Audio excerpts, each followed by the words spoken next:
November 18th, 1942. North Atlantic, 250 miles west of Ireland. The HMS Britannia pitched violently in the 30-foot swells as sleet hammered the convoy escort's deck. Below, in the warmth of the operations room, Lieutenant Commander Harold Macklin studied the ASDIC ping that had just registered on their sonar equipment. U-619 was out there, stalking convoy on 144, and Macklin was certain that with their tried and tested depth charge patterns, they would finally send another of Dönitz's wolves to the bottom. The German submariners, after all, had no idea what was coming for them. Before we dive into this story, drop a quick hi in the comments and tell me where you're watching from. It really helps support the channel. This is the story of how a simple but revolutionary weapon transformed the Battle of the Atlantic, and how the crews of Germany's supposedly invincible U-boat fleet came face to face with a technological innovation that would shatter not just their submarines, but their very perception of naval warfare. Oberleutnant Karl Hoffmann stood in the control room of U-619, a Type 70 submarine on its third war patrol. The previous two had been triumphant. 6 merchant vessels and 1 corvette sent to the bottom, earning him the Iron Cross First Class, and his crew a brief celebration in the submarine pens of Lorient. Now, as the November storm raged above, Hoffmann felt secure in the knowledge that the British escort vessels would be hampered by the weather conditions, making their ASDIC detection systems less reliable and their depth charge attacks inaccurate. Herr Callot, I have calculated our intercept course for the convoy, announced Leutzow, the navigation officer, using the shortened form of Kapitänleutnant. Based on radio intercepts, we should make contact within 3 hours. Hoffmann nodded approvingly. At 27, he was one of the younger U-boat commanders, but his technical expertise and aggression had marked him for rapid promotion. Very good.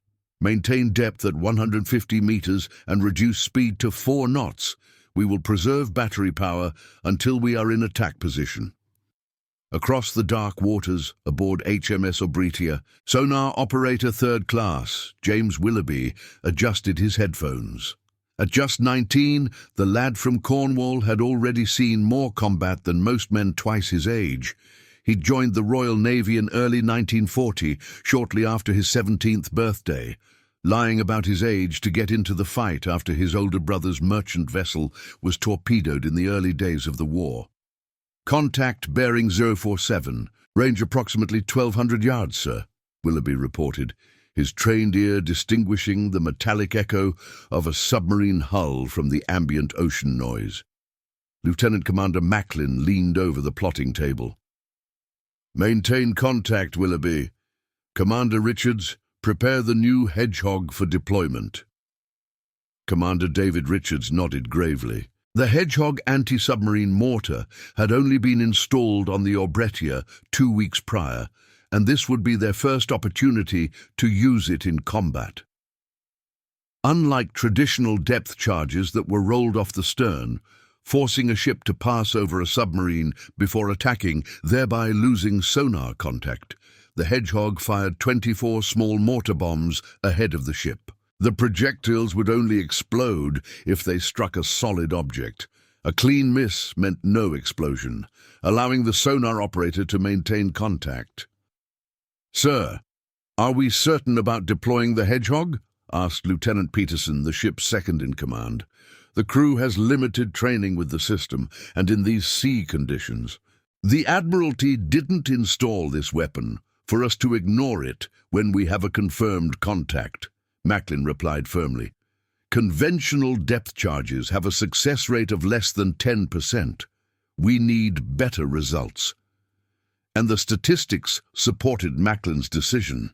By 1942, German U-boats were sinking Allied shipping at an alarming rate. In the first half of that year alone, U-boats had sent over 4 million tons of Allied shipping to the bottom of the Atlantic. For every U-boat the Allies destroyed, Germany was building 2 more.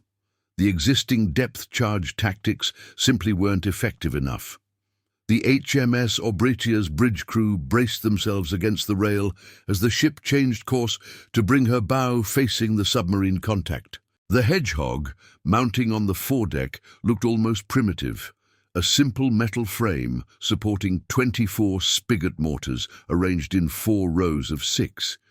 Each projectile contained only 35 pounds of Torpex explosive compared to the 300 pounds in a standard depth charge. But what they lacked in individual power, they made up for in precision and pattern density. Below the waves, the atmosphere in U-619 was calm and professional. The submarine's diesel engines had been shut down hours ago to prevent detection, and the electric motors purred quietly, propelling the vessel at minimal speed. The air was growing stale, a mixture of diesel fumes, sweat, and the unmistakable odor of 53 men living in confined quarters for weeks on end. "Hydrophone effect," called out Matrose Walter Schmidt, the U-boat's sonar operator. His face suddenly tensed.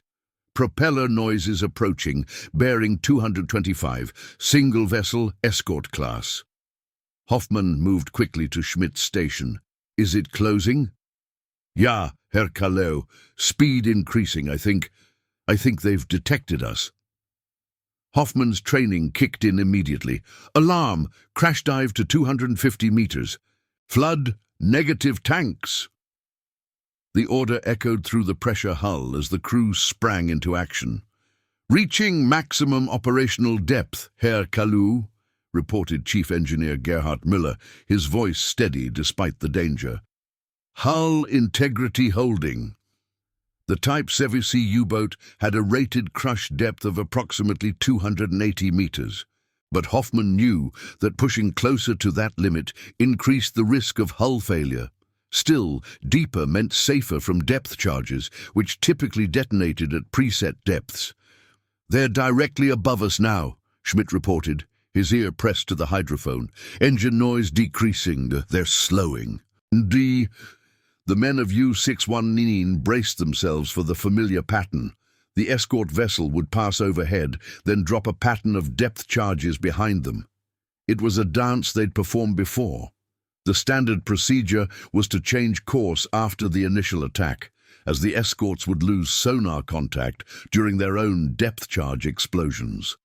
Aboard the Obritia, Commander Richards stood by the Hedgehog control panel. "Target range 800 yards, bearing constant," Willoughby reported from the sonar station. "Decrease speed to 5 knots, ordered Macklin. "Stand by, Hedgehog." The ship slowed, maintaining a perfect attack position with the submarine contact directly ahead. Unlike with depth charges, they wouldn't need to pass over the target. Maintaining continuous sonar contact throughout the attack. "Hedgehog, armed and ready, sir," Richards reported. "Fire!" commanded Macklin. The Hedgehog firing system was surprisingly quiet, a pneumatic whoosh rather than the explosive roar of naval guns. 24 projectiles launched in a tight pattern, arcing gracefully into the air before plunging into the churning sea ahead. Inside U-619, Schmidt reported in confusion, "No depth charge splashes detected, Herr Kalou." Hoffman frowned. This wasn't following the expected pattern. Had the escort lost contact? Were they trying a different tactic? Then came the sound no U-boat crew ever wanted to hear. Not one, but multiple sharp cracks against the pressure hull, followed immediately by devastating explosions. "Hull breach in forward torpedo room," shouted a voice from the bow. "Taking water!" "Detonation in the battery compartment," came another panicked cry. Hoffman stared in disbelief. There had been no warning, no time to evade. Depth charges always exploded at preset depths, creating a pattern that experienced U-boat commanders could navigate around. But these explosions were directly against the hull itself. "Blow all ballast, emergency surface," Hoffman ordered. But it was already too late. 3 of the Hedgehog projectiles had struck U-619 almost simultaneously. One had penetrated the pressure hull near the bow torpedo tubes, another had damaged the battery compartment, and a third had struck near the conning tower. Water was pouring in faster than the pumps could handle. Chief Engineer Müller fought his way through the tilting corridor to reach Hoffmann. "The forward bulkhead is failing, Herr Kallo. We cannot stop the flooding." Hoffmann looked around at his crew, men he had trained with, lived with, celebrated victories with. Some were already dead from the initial explosions. Others were frantically trying to seal compartments and staunch the flooding, but in his heart he knew the truth. U-619 was mortally wounded. "Send emergency signal to U-boat command," he ordered grimly. "Prepare to abandon ship." But the radio operator never had a chance to transmit. The damaged batteries were now exposed to seawater, creating chlorine gas that quickly filled the submarine's confined spaces. Men began coughing and clutching at their throats. The final moments of U-619 were recorded in the war diary of HMS Obretia.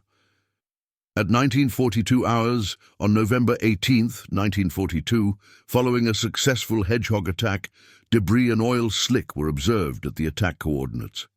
There were no survivors from the submarine's 53-man crew.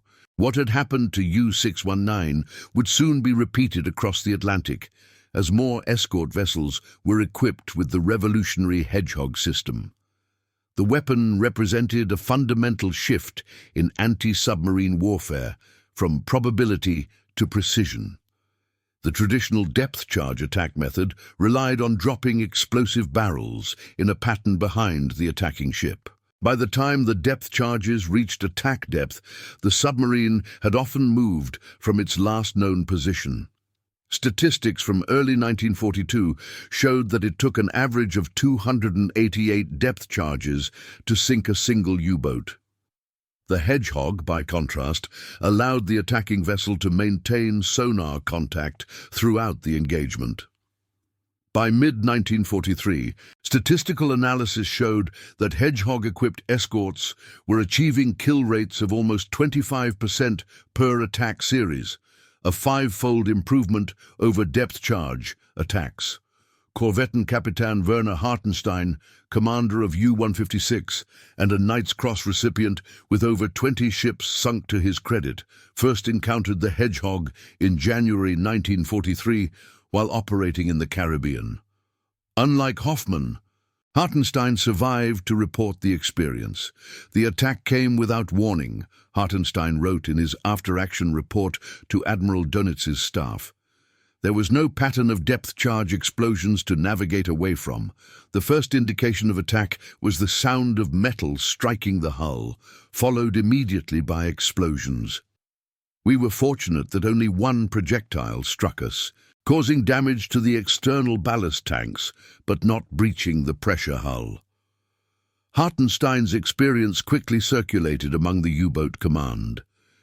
Intelligence analysts at U-boat headquarters in Kernevel initially dismissed the reports, suggesting that Allied escorts were simply using smaller, faster-sinking depth charges. But as more U-boats reported similar experiences, or failed to report at all, the truth became undeniable. The Allies had developed a weapon specifically designed to counter U-boat evasion tactics. By March 1943, the German Naval High Command issued a tactical bulletin to all U-boat commanders, confirming the existence of the new weapon and describing its operation based on intelligence reports and recovered fragments. The bulletin included a hand-drawn sketch of the Hedgehog launcher and advised commanders to execute immediate deep dives upon initial detection, rather than waiting for the pattern of depth charge explosions that would no longer come. Aboard U-331, Kapitänleutnant Hans Dietrich von Tiesenhausen studied the new tactical bulletin with growing concern. A veteran commander who had achieved fame by sinking the British battleship HMS Barham in November 1941, Tiesenhausen had witnessed the gradual turning of the tide in the Atlantic. "What do you make of this new weapon, Werner?" he asked his first watch officer, showing him the bulletin. Werner Hamann, a career naval officer who had served on surface vessels before transferring to submarines, studied the diagram. "If this intelligence is accurate, Herr Kalou, it changes everything. Our entire evasion doctrine is based on maneuvering after the initial depth charge attack, while they lose sonar contact. And now they don't lose contact, Tiesenhausen concluded grimly. They can track us continuously. Hammond nodded. The report indicates the projectiles only explode on contact. A clean miss produces no explosion, which means no disruptive effect on their sonar, Tiesenhausen added. They can fire, miss, maintain contact, and fire again. The implications were clear. The mathematical advantage that had allowed U-boats to dominate the Atlantic was rapidly eroding. In the early war years, a single U-boat could stalk a convoy, report its position, and coordinate a wolf pack attack that overwhelmed the escorts. The limited effectiveness of depth charges meant that U-boats could attack with relative impunity, accepting the small risk of being accurately targeted. Now that calculation was changing. The Hedgehog's contact-fused projectiles represented a step change in precision that threatened to upend the entire strategic balance of the Atlantic campaign. Across the Atlantic, in the Brooklyn Navy Yard, Commander Tully Shelley of the United States Navy supervised the installation of Hedgehog launchers on American destroyer escorts. The U.S. had been quick to adopt the British innovation, recognizing its game-changing potential. The beauty of this system, Shelley explained to a group of escort captains in training, is its efficiency. A depth charge attack requires approximately 25 to 30 depth charges, each containing 300 pounds of explosives. That's over 4 tons of explosives per attack, most of which is wasted. He gestured to the Hedgehog launcher being fitted to the forward deck of USS Buckley. This system fires 24 projectiles, each with just 35 pounds of explosive, less than half a ton total, but because they only explode on contact, every detonation is effective. No wasted explosives, no disruption to our sonar, and most importantly, no warning to the submarine. Lieutenant Robert Williams raised his hand. "Sir, what about the limited range? The briefing indicates maximum effective range is under 300 yards. "That's the trade-off, Lieutenant," Shelley acknowledged. "We sacrifice some standoff distance for precision. Remember, U-boats typically launch torpedoes from 1,000 to 1,500 yards. We need to close the distance regardless. The difference now is that we maintain contact throughout the approach." The statistics were compelling. By April 1943, the combined effect of increased air coverage, improved radar, high-frequency direction finding, and weapons like the Hedgehog had dramatically altered the balance of power. That month, later known as Black May to the U-boat service, Germany lost 41 submarines, nearly 1/4 of their operational fleet. Admiral Karl Dönitz, commander of the German U-boat fleet, was forced to temporarily withdraw his submarines from the North Atlantic. In his war diary, he wrote, "We had lost the technological advantage. The enemy now has devices and weapons that nullify our previous tactical superiority." Urgil, for the crews of the remaining U-boats, the psychological impact was profound. The U-boat service had begun the war as an elite force, celebrated in Nazi propaganda and awarded preferential treatment. Early war U-boat commanders like Günther Prien, who had daringly penetrated Scapa Flow to sink the battleship Royal Oak, and Otto Kretschmer, the tonnage king who sank 47 ships, were national heroes. Now, the same crews who had once hunted with near impunity found themselves the hunted. The Hedgehog was just one of many technological advances that had turned the Atlantic into a killing ground for U-boats. The chances of surviving a standard operational tour were diminishing rapidly. Aboard U-515 in June 1943, Captain Lieutenant Werner Henke briefed his crew on the new tactical realities. A highly decorated commander with 24 ships sunk, Henke had narrowly escaped destruction the previous month when his U-boat was attacked by a Hedgehog-equipped destroyer. "The rules have changed," he told his assembled officers in the U-boat's cramped wardroom. "When we hear ASDIC pings, we must assume they have this new weapon. Our previous tactic of diving deep and waiting for the depth charge attack no longer applies. What are our options then? Asked the young torpedo officer, Lieutenant Zursee Joachim Stein. Movement, Henke replied firmly. Constant, unpredictable movement. These contact projectiles can only hit us if we're where they predict. Sharp changes in depth and direction immediately upon detection offer our best chance. What Henke didn't share with his junior officers were the latest survival statistics from U-Boat Command. Of the 39 boats operating in the North Atlantic in May, only 24 had returned. The average life expectancy of a U-boat had dropped from 12 months in 1942 to less than 3 months by mid-1943. The Allied technological advances weren't limited to weapons. Improved radar, particularly the 10-centimeter sets that German radar detectors couldn't identify, meant U-boats were frequently spotted before they could spot the convoy. Aircraft equipped with Lee lights could illuminate submarines caught on the surface at night. And perhaps most devastating of all, the Allies had broken the German Enigma codes, allowing them to route convoys away from known U-boat patrol lines. Against this backdrop, the Hedgehog represented something uniquely terrifying, a weapon that struck without warning and offered no chance to evade once the projectiles were in the water.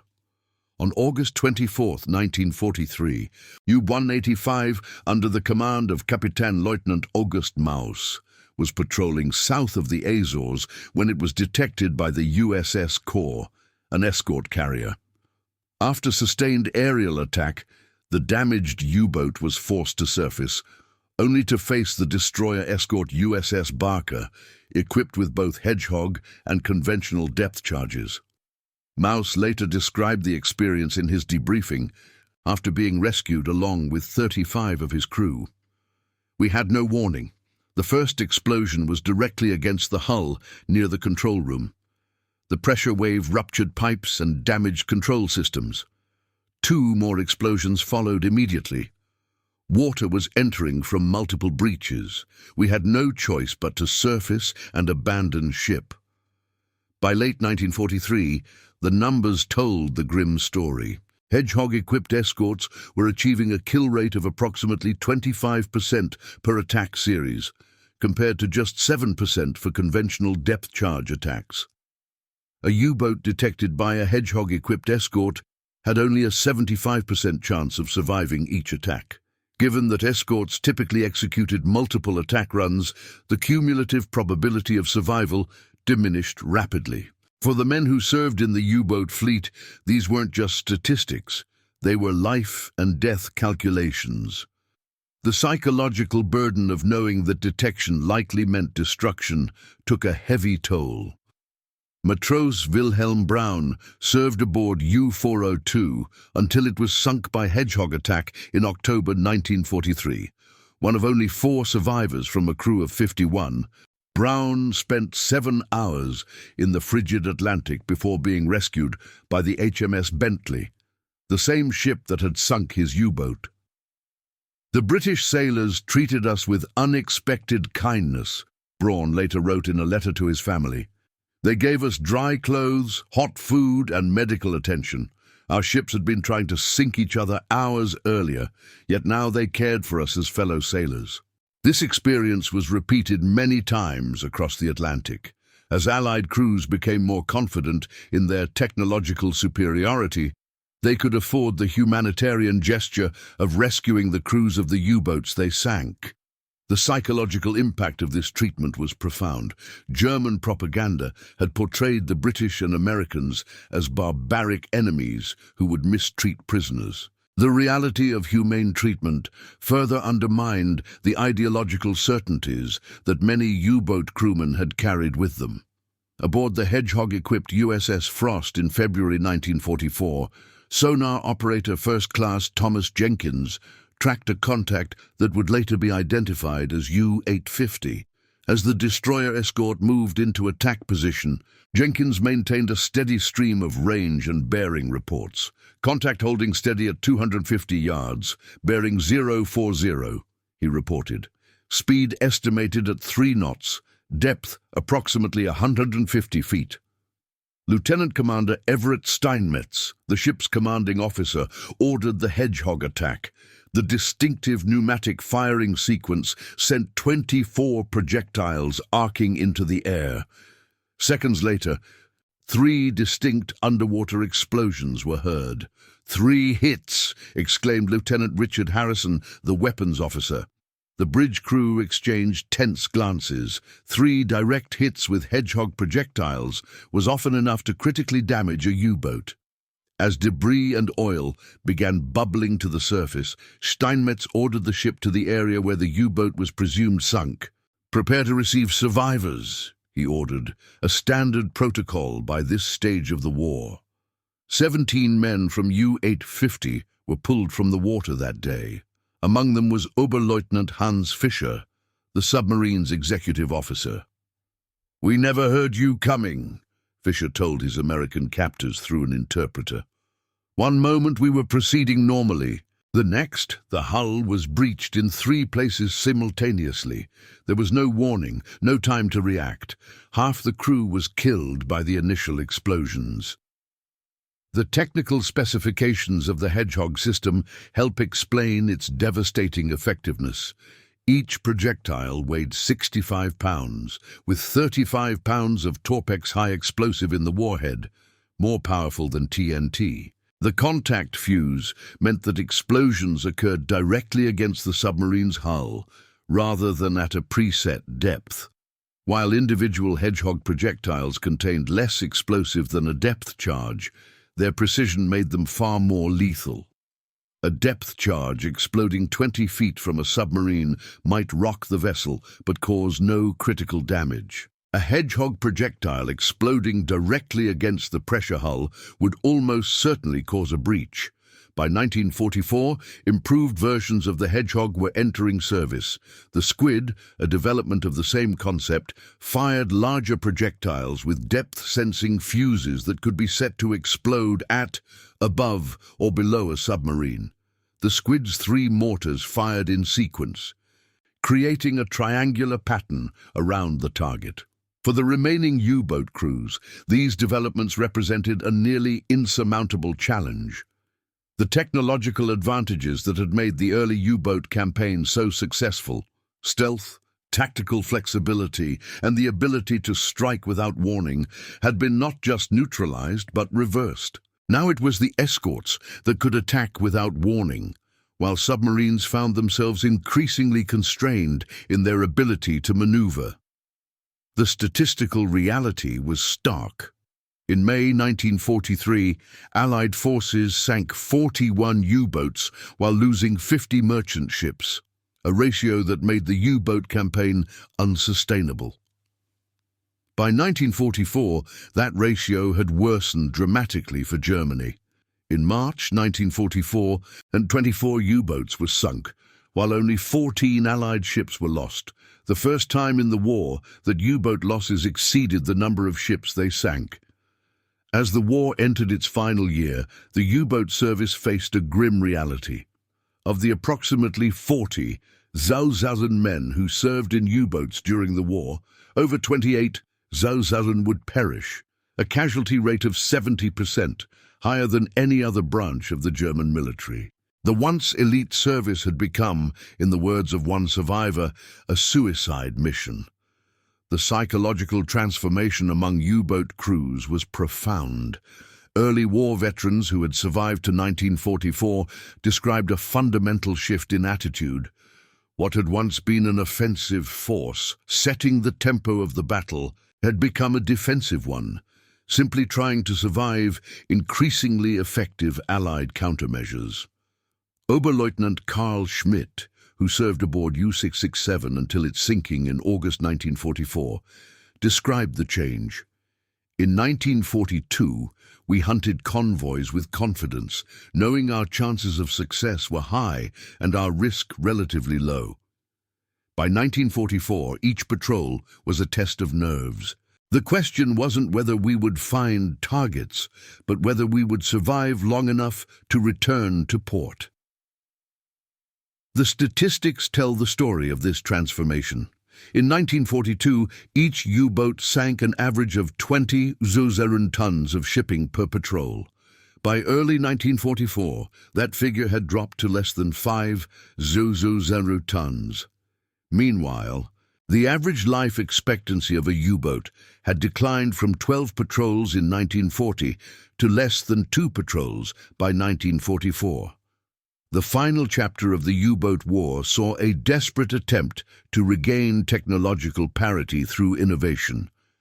The Type 21 Electra boat represented a quantum leap in submarine design, with true underwater performance, snorkel technology for underwater diesel operation, and improved battery capacity, but it arrived too late to influence the outcome.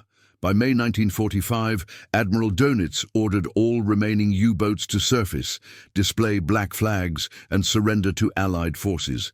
Of the 162 U-boats commissioned during the war, 785 had been lost, 63% of the total force. Of those, the Hedgehog and its derivatives accounted for approximately 47 confirmed kills. After the war, the technological innovations of the Battle of the Atlantic were studied intensively by both sides. The Hedgehog concept, forward-firing, contact-fused projectiles that maintained sonar contact, would influence anti-submarine warfare doctrine for decades to come.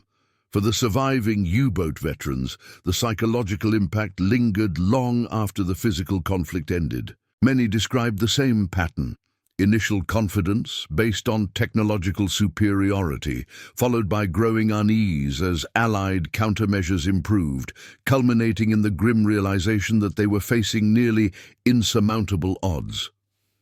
Karl Hoffmann, the commander of U-619 lost to one of the earliest Hedgehog attacks, was posthumously awarded the Knight's Cross. His final message, transmitted shortly before contact was lost, read simply, "Under attack by new weapon type, multiple hull breaches, unable to evade." Those words could serve as an epitaph for the entire U-boat campaign, unable to evade the relentless advance of Allied technology that transformed the hunters into the hunted. For men like James Willoughby, the sonar operator aboard HMS Britannia, the technological revolution represented by the Hedgehog meant the difference between life and death. The faster, more accurate attacks reduced the window during which a U-boat could launch torpedoes at an escort vessel. Before the Hedgehog, tracking a submarine was a nerve-wracking experience, Willoughby recalled in a 1955 interview. You'd maintain contact until the attack run, then lose it during the depth charge explosions, then frantically try to reacquire. Sometimes you'd spend hours hunting the same submarine through multiple attack runs. With the Hedgehog, one good attack was often all it took. The technological revolution exemplified by the Hedgehog wasn't simply about a more efficient killing mechanism. It represented a fundamental shift in the balance of power, from the submarine back to the surface ship. What had begun as a desperate defensive measure evolved into an offensive capability that helped reclaim control of the Atlantic sea lanes. By war's end, the statistics told the story of this transformation. In 1942, at the height of the happy time for U-boats, a submarine had approximately a 1% chance of being sunk on any given day at sea. By 1944, that figure had risen to over 5%, meaning that a typical 70-day patrol carried a cumulative risk of destruction approaching 97%. In the final analysis, the Hedgehog and similar innovations did more than just sink submarines. They broke the mathematical equation that had made the U-boat campaign viable in the first place. They transformed the hunters into the hunted, reversing the psychological dynamic of the entire campaign. Today, fragments of Hedgehog projectiles recovered from U-boat wrecks are displayed in naval museums around the world, silent testament to an innovation that helped turn the tide in the longest continuous military campaign of World War II. And that concludes our story. If you made it this far, please share your thoughts in the comments. What part of this historical account surprised you most? Don't forget to subscribe for more untold stories from World War II, and check out the video on screen for another incredible tale from history. Until next time.